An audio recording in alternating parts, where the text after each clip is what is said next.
अस्सलाम वालेकुम दोस्तों, उम्मीद है आप खैरियत से होंगे।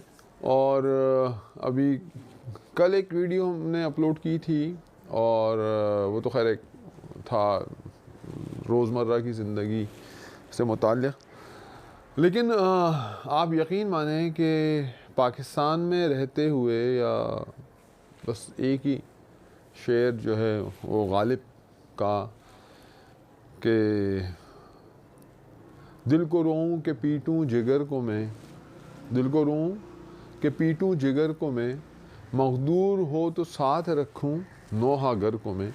इसका मतलब ये है कि मैं जो हालात देखता हूँ और जो हालात मैं देख रहा हूँ, मेरा दिल चाहता है कि एक मेरे साथ नोहा गर हो, जो मैं जहाँ जाऊँ वो उस नोहा, आप नोहा का मतलब समझ गए होंगे कि नोहा जो है ना वो रोना और अपने गम का इजहार करना, इसको नोहा कहते हैं। तो उसको साथ रखूं ताकि वो हर वक्त पीटता रहे, लेकिन मक़दूर हो तो साथ रखूं। कंडीशनल उसने कहा कि क्योंकि मुझ में ताकत नहीं है, लेकिन मेरी ख्वाहिश है कि अगर उस नोहा गर को मैं संभाल सकूं, उसको तनख्वाह भी दे सकूं और ये सारी चीज़ें कर सकूं, तो मैं अपने साथ एक नोहा गर को ज़रूर रखूं। असल में बात यह है कि पाकिस्तान जब बना था या पाकिस्तान जब बनने जा रहा था, तो कुछ लोगों के तहफ़्फ़ुज़ात तो नहीं कहना चाहिए, लेकिन कुछ लोगों को ये था ख़्याल कि यार ये जो होने जा रहा है ना, ये बहुत ख़तरनाक होगा और ख़ासकर मुसलमानों के लिए बहुत ख़तरनाक होगा। बहरहाल उस वक्त का एक पूरा एक क्या कहें उसको, लेकिन पाकिस्तान माशाल्लाह बना। और उस वक्त किसी ने एक बात कही, उसने कहा कि पाकिस्तान सरमायादारों की जन्नत होगा। इस बात को मैं दोबारा रिपीट करता हूँ।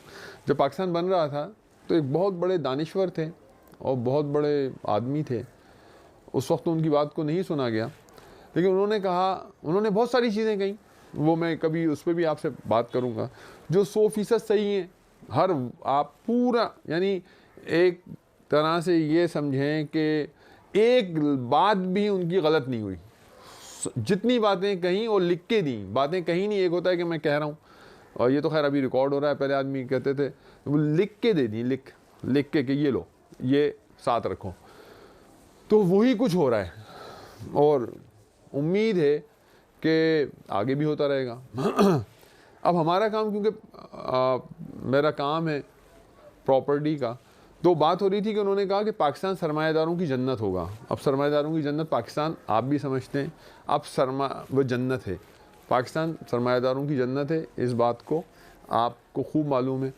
और अगर आपके पास सरमाया नहीं है तो भाई आपकी कम अहली है, बेवकूफ़ी है, या जो भी आप कहें, बदनसीबी है कि आपके पास सरमाया नहीं है। तो इसलिए आप और मैं रो रहे हैं और हम रोते ही रहेंगे। हमारा काम क्योंकि प्रॉपर्टी का है, आपके इल्म में है, मेरा चैनल भी है, मुख्तलिफ़ सोसाइटीज़ को हम दिखाते हैं, कवर करते हैं, बहुत कुछ करने की कोशिश की। लेकिन यार अजीब मामला है कि एक तो ये कि पाकिस्तान, फिर ऊपर से कराची। अब कराची के अंदर मैं इस यानी यूँ समझें कि मई में जब ईद के चौथे पाँचवें दिन मैं गया था इस्लामाबाद, और वहाँ हमने कुछ सोसाइटीज़ विज़िट की थी उनकी। मैंने एक PECHS की मैंने वीडियो अपलोड भी की थी। अब यार मैं वहाँ गया तो मैं हैरान रह गया। मैंने कहा यार ये भी तो कोऑपरेटिव हाउसिंग सोसाइटीज़ हैं। एक हमारी स्कीम 33 को देख लें, स्कीम 45 को देख लें, स्कीम 33 इतनी पुरानी 1965 1970, और जनाब हो सकता है 60 की भी सोसाइटीज़ इसमें हों, वो कोऑपरेटिव। यार वो अभी तक ऐसी पड़ी हुई है जैसे जंगल, यानी आप रात को वहाँ खड़े नहीं हो सकते, आपको भागना पड़ेगा। ये 1965 1960 1970 की सोसाइटीज़ हैं जो अभी तक वहाँ उनके एम्प्लॉयज़ को दी गई थी, और वो अभी तक जंगल हैं। और अच्छा चलें जंगल हैं, चलें ये भी एक बात है कि भाई वो जंगल हैं तो चलो खैर है, लेकिन अगर आप उन सोसाइटीज़ में, जैसे हमारा काम है उन सोसाइटीज़ में, क्योंकि हम बिल्डर प्रोजेक्ट नहीं करते, बिल्डर प्रोजेक्ट वाले भी अपना माशाल्लाह मज़े में, कितने बिल्डर प्रोजेक्ट ऐसे हैं कि वो अभी तक नहीं क्लियर हुए बेचारे। 1990 के बिल्डर प्रोजेक्ट, गुलशन इलाही को देख लें आप, बेचारे जिनके लोग हैं अरबों खरबों रुपए का माल, जिनका जो उनके प्लॉट होल्डर हैं वो बेचारे ख्वार घूम रहे हैं। ऐसे ही वो सादी टाउन से के साथ ही है, पता नहीं मैं उसका नाम ही हमेशा भूल जाता हूँ, सब्ज़ी मंडी के सामने। ऐसे ही ये सोसाइटी, अच्छा जो बिल्डर प्रोजेक्ट हैं अब उसमें आपका पीर गुल हसन को ले लें, हो कब से जनाब देख रहे हैं, होगी होगी होगी होगी, अभी तेज़ी आ गई, अभी मंदी आ गई, तेज़ी आ गई, माल बढ़ता है तो माल जो है ना वो 5-6 लाख जो है ना वो एक दिन में ऊपर चले जाते हैं, फिर जब बेचने जाओ तो वो 10 लाख रुपए कम में बिक रही होती है। तो ये बिल्डर प्रोजेक्ट्स का हाल है। अब हमने कहा कि हम सिक्योर हों भाई, हम जो है ना वो कोऑपरेटिव सोसाइटी में डील करेंगे, कम से कम सिक्योर तो होगी, उसके अपने बाई लॉज होते हैं, फलां होते हैं, ये होते हैं, इतनी वो उनका यहाँ नोमान में जो है इनका ऑफिस है मशरक सेंटर के बराबर में। कराची में आपको पता है और भी कोऑपरेटिव हाउसिंग सोसाइटी ने, पूरा कराची तकरीबन ज़्यादातर कोऑपरेटिव हाउसिंग सोसाइटीज़ में, ये बहादुराबाद वगैरह, शरफाबाद, ये वो सब ये कोऑपरेटिव हाउसिंग सोसाइटीज़ हैं। तो अब ये जो स्कीम 33 की जो कोऑपरेटिव हाउसिंग सोसाइटीज़ हैं, अब इनमें कुछ सोसाइटियां ऐसी हैं कि जिनमें इस वक्त कुछ यानी 200-250 सोसाइटीज़ हैं टोटल, सिर्फ स्कीम 33 की मैं आपको बात कर रहा हूँ, मैं 250 से भी ऊपर, और उनमें 25 सोसाइटियाँ, 30 सोसाइटियाँ, या मैं कहूँ कि 50 सोसाइटियाँ ऐसी होंगी जिनके अंदर अभी लोग रह रहे हैं। बाकी सोसाइटीज़ के अंदर काम होता है, यानी लोग, किसी को प्लॉट चाहिए, कोई ट्रांसैक्शन मसलन कोई इन्वेस्टमेंट के हवाले से काम करता है। यार अब इतना रिस्की है ये सोसाइटीज़ कि इन सोसाइटीज़ में एक तो मैनेजमेंट कब जब दिल चाहे उसके अंदर रद्द-बदल कर दे, दूसरी बात ये कि अगर कोई आपस में कोई इख्तिलाफ हो जाए तो एडमिनिस्ट्रेटर आ जाए, और फिर एडमिनिस्ट्रेटर जो है जनाब वो पूरा आराम से उसकी सफाई करता है जिस तरह वो चाहे, उससे कोई कुछ कह नहीं सकता। तो इतनी अजीब सूरत हाल है कि आप किसी को अगर सजेस्ट करें कि आप, या किसी को रिकमेंड करें कि यार यहाँ प्लॉट ले लो, तो भाई कल क्या हो यार ये नहीं पता।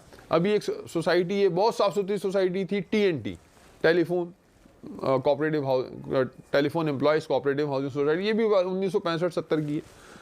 अब उसके अंदर क्योंकि वो ये 26A में थी, ये 25A जो है 25 सेक्टर 25 है, इसमें पंजाबी सौदागर आई, वो आबाद हो गई। ये तो खैर एक तरह से प्राइवेट ही था, मल्टीपर्पज़ वो है, लेकिन है एक इसको प्राइवेटली इसको संभाला जा रहा था। ये इनकी सिद्दीक सन्स वाले जो थे, ये इनकी थी सोसाइटी, उन्होंने बड़े अच्छे तरीके से उसको बनाया, लेकिन पता नहीं अभी गैस आई है या नहीं आई। वहाँ प्लॉट 120 गज के प्लॉट की कीमत इस वक्त जनाब है तकरीबन 140 और 150 के दरमियान। 140 150 का मतलब हमारे यहाँ कराची में जो है ना 140 150 को कहते हैं भाई 1 करोड़ 50 लाख या 1 करोड़ 40 लाख, करोड़ को हम नहीं इस्तेमाल करते हैं अमूमन। तो 140 150 का वहाँ माल है, 120 गज का। और गैस पता नहीं अभी आई है या नहीं आई, मैं 2-3 महीने से वहाँ नहीं गया। अच्छा, उसके बराबर में कराची बार है, कराची बार 25 है, उसके अंदर भी जनाब लोग बेचारे खुद ही रह रहे हैं, कोई डेवलपमेंट नहीं है, कुछ भी नहीं है, कोई एहसास किसी को नहीं है। और 240 गज के प्लॉट की कीमत है जनाब तकरीबन 1.5 करोड़ से 2 करोड़ के दरमियान। और लोग बेचारे वहाँ, एक साहब ने अपना घर बनाया था, वो हो सकता है हम आपको दिखा भी दें अगर उसकी कोई वीडियो वगैरह हो, तो वो घर बनाया था उसने, बेचारे ने सोलर लगाया, पूरी सोसाइटी में अकेला घर था, वो वाइट हाउस की तरह था। और जनाब फिर अब जो शायद 10-12 घर वहाँ और बन गए हैं, लोग मजबूरी में वहाँ रहने आ रहे हैं। अब यही हाल जब उससे हम मज़ीद आगे चलें तो ये TNT 26A में है, यानी उसके फ़ौरन बाद। तो यहाँ पर एक वक्त ये था कि एक हफ़्ते में 10-10 लाख रुपए ऊपर गए, क्योंकि ट्रांसैक्शन लोगों ने ख़रीदना बेचना गया, आबादी यहाँ तक आ रही है, तो चलो हम यहाँ भी प्लॉट ले लें, ये कल अच्छा होगा। यानी आप जब आप सोसाइटी या आप विज़िट करते हैं फ़िज़िकल, तो आप एक उसका तखमीना लगाते हैं कि यार ये जगह कल क्या होगी। दुनिया में सब जगह ही होता है। अब जनाब वो वहाँ तकरीबन 240, वहाँ 240 के भी हैं, 120 के भी हैं, 400 के भी हैं और 600 के भी हैं। अच्छी सोसाइटी है, साफ़ सुथरी सोसाइटी।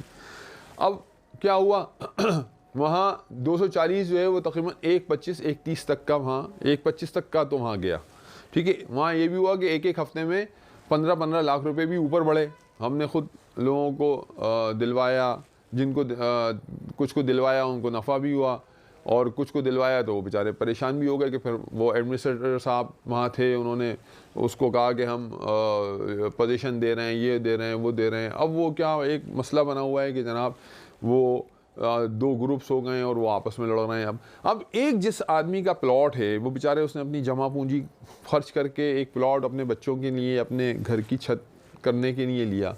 अब आप मुझे बताएं कि इतनी मेहनत, इतने महंगे प्राइस, जंगल के प्राइस बता रहा हूँ मैं आपको, आप यहाँ रात को खड़े नहीं हो सकते। ये जहाँ मंडी लगती है, मैं उसकी बात कर रहा हूँ। कराची में मंडी तो सब आते हैं, ये मैं उसकी बात कर रहा हूँ जहाँ जानवर बंधे होते हैं, वहाँ की बात कर रहा हूँ भाई। तो उससे आगे कराची बार 27A है, वहाँ पर भी ये हाल है, कोई डेवलपमेंट नहीं है। लेकिन जनाब 240 गज का 1 करोड़ से ऊपर भी चला गया, चलो भाई ठीक है। उसके सामने गंदारा है, गंदारा की बाउंड्री वॉल बनी और वो 1 करोड़, यानी पहले जो 110 240 गज 110 115 या 1 के दरमियान था, वो 1.5 करोड़ पे पहुंच गया। और लेकिन बाउंड्री वॉल बनी, फिर वहाँ पता नहीं क्या मसला हुआ और उन्होंने जो है ना वो उसको मामला अभी फिर वहाँ रिवर्स की तरफ जा रहा है। TNT का भी यही हाल हुआ। अच्छा, अपना कराची बार 27A का भी यही हाल हुआ। PIA के बारे में जो भाई लोग जहाँ जो काम कर रहे हैं वो प्रेडिक्शन कर रहे थे कि PIA ऊपर जाएगा, वहाँ पोजीशन दे रहे हैं, कुछ भी नहीं हुआ, रेट ऐसे कैसे ही बैक हो गए। उसके आगे जो है फिर एक अंदलीब सोसाइटी है, वहाँ हम तो खैर काम नहीं करते थे, वो लोगों ने बहुत वहाँ के जो प्लॉट होल्डर थे। अच्छा, होता ये कि इसमें इन्वेस्टर आता है और इन्वेस्टर जो है ना वो आके वहाँ डेवलपमेंट का काम करवाता है सोसाइटीज़ में, और माल पहले वो पूरा उठाकर, अब मैं कह रहा हूँ कि मैंने आपसे कहा कि सरमायादारों की जन्नत, तो वो कैसे सरमायादारों की जन्नत है कि इन्वेस्टर आता है, वो माल जनाब पहले खामोशी से जमा करता है और उसके बाद वहाँ कोई ट्रैक्टर चला देता है, कोई ऐसा चीज़ करता है, कोई पेवर लगा दिए, कुछ कर दिया, ये कर दिया, वो कर दिया, और उसकी कीमत को ले जाता है वो डबल पर। अब वो डबल पर जो लोग समझते हैं कि पता नहीं क्या, जैसे वो हाफिज जी के जो है ना वो खाना खाते में शागिर्द की कोनी लगी तो उन्होंने खाना शुरू कर दिया। फिर जो है वो उसने कहा कि भाई अभी उसने 2 दफ़ा कोनी मारी कि ये रुक जाएं, तो उन्होंने और तेज़ी से खाना शुरू कर दिया और कहा कि क्या लुट पे गई है। तो वो लुट पे जाती है जब वो इन्वेस्टर, यानी जो वो इन्वेस्टर्स होते हैं, तो उनके जब लोग काम करते हैं और कुछ वहाँ थोड़ा सा उसकी सराउंडिंग को आगे पीछे करने की कोशिश करते हैं, तो जनाब एकदम तेज़ी से जो है हमारे वो भेड़ चाल होती है और लोग जो है ना वो उठाना, हम भी उसमें शामिल हैं कि यार हम यहाँ काम हो रहा है तो हम भी, क्योंकि लोग कहते हैं कि हम रातों रात अभी अमीर हो जाएं और ओवरनाइट चेंज लोग चाहते हैं, उसमें लोग बेचारे उसमें फंस जाते हैं और फिर जो है वो भुगतते रहते हैं। तो अब इन्वेस्टर का काम होता है, लोगों के पास बड़े बड़े इन्वेस्टर्स हैं, आप तसव्वुर में इतना लेकर आ नहीं सकते। आप तो मेरा चैनल देखते हैं अपने एक प्लॉट के लिए, देखते हैं कि यार हमें कहीं प्लॉट मिल जाए, कुछ हो जाए, कुछ ही हो जाए। लेकिन इतनी अनसर्टेनिटी है कि मैं आपको बता नहीं सकता। कभी अब वो रेडियो पाकिस्तान है, वो जनाब वो सूरती मुस्लिम के साथ फिर एक इनकी जगह पंजाबी क्लासिक थी, उसके साथ वो जंगल पड़ा हुआ है, बिल्कुल जंगल, यानी उसमें आप अंदर नहीं जा सकते उस सोसाइटी में। उसके अंदर जनाब ट्रांजैक्शन शुरू हुई, खरीद फरोख्त शुरू हुई, उसके रेट ऊपर चले गए, माल नहीं मिल रहा जनाब, वो भागा दौड़, और 240 गज का जनाब वहाँ पर जो है वो 1 करोड़ तक का हो गया, बल्कि उससे भी ऊपर चला गया। फिर क्या हुआ, फिर एकदम खामोशी आ गई। उसके पीछे ICI जो कि बिल्कुल आप यूँ समझे कि हाईवे से आपको, जहाँ ये मंडी का ये ट्रक उतरते हैं ना, जहाँ वो खड़े होते हैं क्यू बनाकर और उतर रहे होते हैं, वहाँ पर ICI है। ICI में इन्होंने अंदर काम वाम कर, ओ जनाब वो 1.5 करोड़ 140 तक वहाँ रेट पहुँचा। उसके बाद पता नहीं वहाँ काम हो गया, और लेकिन रेट वहीं के वहीं खड़े हैं। तो कहने का मतलब ये था कि गेम है। अब ये गेम होता है, एक तो इन्वेस्टर गेम करता है, दूसरा जो रही सही कसर है वो हमारे जो डिपार्टमेंट्स हैं वो सारा काम उतार देते हैं। अब बेचारा जो मैंने डिपार्टमेंट के हमारे एक दोस्त हैं, मैंने उनसे पूछा कि यार आप ये बताएं कि अगर सोसाइटी वाले कुछ गलत करते हैं उन्होंने, तो आप फिर इसको हम कैसे करें? कहेंगे भाई आप तो हो एक आदमी, आपका होगा एक प्लॉट। अब डिपार्टमेंट्स में जाती हैं बड़े बड़े तोहफे, ठीक है। अब जितने आप इतना बड़ा तोहफा कहाँ से लाओगे अपने एक प्लॉट की फ़ाइट के लिए? कैसे आप करोगे? यानी आप यूँ समझो कि अब जो लोग सोसाइटीज़ चला रहे हैं, बाज़ लोगों ने सोसाइटीज़ अपने हाथ में ली, फिर वो अपने रूल्स एंड रेगुलेशंस आते हैं लेकर, तो वो उनके ताल्लुकात हैं तमाम लोगों से, ठीक है। अब वो मेरी सुनेंगे या जिनके ताल्लुकात हैं वो उनकी सुनेंगे, आप खुद भी इस बात को समझ जाओ। तो यार ये एक मामला है और इस मामले को कोई हल करने वाला नहीं है, ना ये हल होगा। और मैं बात कर रहा था कि मैं वहाँ इस्लामाबाद गया, मैंने वहाँ सोसाइटीज़ देखी, वो PCHs देखी, यार वहाँ यहाँ की जो सोसाइटीज़ हैं, यहाँ यार लोग रह रहे हैं, 15-15 साल हो गए हैं, घर बने हुए हैं, यहाँ गैस नहीं आके दे रही, यहाँ प्रॉब्लम्स हैं और इतनी यानी डेवलपमेंट का प्रॉब्लम है, ये प्रॉब्लम है, वो प्रॉब्लम है। और वहाँ आप यकीन मानो, वहाँ आपको सोसाइटी में 5% भी आबादी नहीं है और वहाँ पर जनाब वहाँ पानी, बिजली और गैस, सुई गैस, वो आपको इसके अंदर मैं दिखाऊंगा, सुई गैस तक वहाँ मौजूद है। इवन ये कि वहाँ टेलीफोन की लाइंस वहाँ बिछी हुई है, मैं अपनी आंखों से देख कर आया हूँ।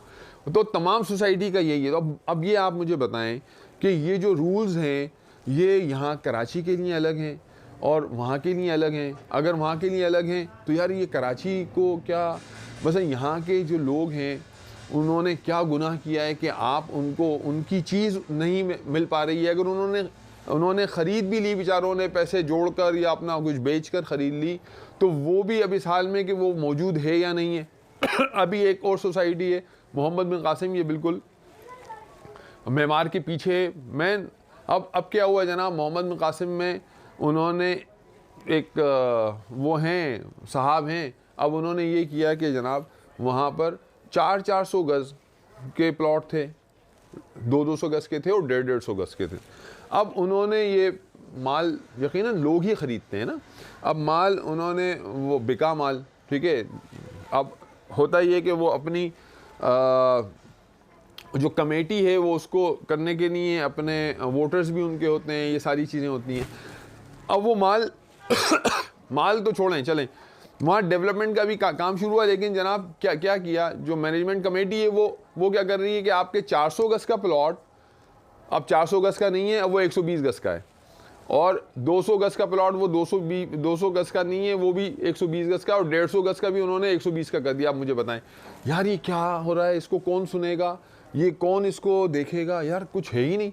यानी आप ये समझें कि कोई स्टेट नाम की कोई चीज़ क्या वो उसका क़याम है, कोई इदारा या कोई चीज़ इसकी कोई यहाँ सारा मामला जो है, आपके पास अगर दम है तो आप कर सकते हैं, और अकेले आप कैसे करेंगे, आपका तो 1 2 3 प्लॉट होंगे, वहाँ तो पता नहीं कितने लोगों के पास प्लॉट हैं, एक ही पार्टी वो अपना सब कुछ लगाने पे तैयार हो जाती है। और आम आदमी जो गलती से फंस जाए, बस वो जो है वो फंसा रहता है, बेचारा रोता रहता है, उसके साथ जो भी करना है वो आप कर दें। ऐसी कई सोसाइटीज़ हैं, ये तो मैंने अभी मसलन, ये तो खैर वीडियो लंबी हो रही है, लेकिन आप गौर करें कि कई सोसाइटीज़ हैं। तेसर टाउन को आप देख लो कि यार कब का प्रोजेक्ट है, वो पूरा नहीं होके दिया, अभी वो एक पूरा नहीं हुआ था तो आपने एक और लॉन्च कर दिया, उसमें भी आपने लोगों से, यानी इतने बड़े बड़े गेम्स होते हैं, आप प्रॉपर्टी में आप अंदाज़ा नहीं लगा सकते कि कितने बड़े गेम होते हैं, और ये कितने इसकी कैलकुलेशंस ही आउट होती हैं, आपके दिमाग में, मेरे दिमाग में ये आ नहीं सकती। तो यार कुछ भी नहीं होता। सीधा साधा मामला चल रहा है, एडमिनिस्ट्रेटर आ जाएगा, एडमिनिस्ट्रेटर जाएगा तो फाइलों की डबलिंग होगी, एक जो है वो गाजियान सोसाइटी चले जाएं, वहाँ पर जो है वो एक फाइल जो है उसकी यानी फाइलें 4 हैं, प्लॉट एक है, और 4 लोग वो बेचारे मुकदमे लड़ रहे हैं, क्या हो रहा है। तो यार मैं तो बहुत ही मसलन ये नोहा जो आपके सामने पेश कर रहा हूँ, ये मुझे ख़ुद पेश करना पड़ रहा है, क्योंकि नोहा अगर मेरे पास नहीं है, मैं उसको अफोर्ड ही नहीं कर सकता हूँ। तो वही बस ये है कि आप दिल को रोऊं कि पीटूं जिगर को मैं, मकदूर हो तो साथ रखूं नोहा गर को मैं। भाई ये नोहा आप हमारे सुनते रहेंगे, और दुआ करें, क्या दुआ करें बस कि कुछ हो, पता नहीं क्या होगा, मेरी तो समझ में नहीं आ रहा ये किस तरह से कंट्रोल होगा, कैसे शफाफियत, कुछ कोई आने की कोई चीज़ है, ये तो समझेंगे वो बस ये है कि पेवस्ता रहे शजर से उम्मीदें बाहर रख। किसी ने कहा ना कि भाई पेवस्ता रहे शजर से उम्मीदें बाहर रख, 1 लाख लिए थे, ये ले 1000 रख। तो वही बात है भाई, 1 लाख में से 1000 भी मिल जाए तो बहुत बड़ी बात है। ठीक है, इंशाल्लाह मिलते हैं अगली वीडियो में।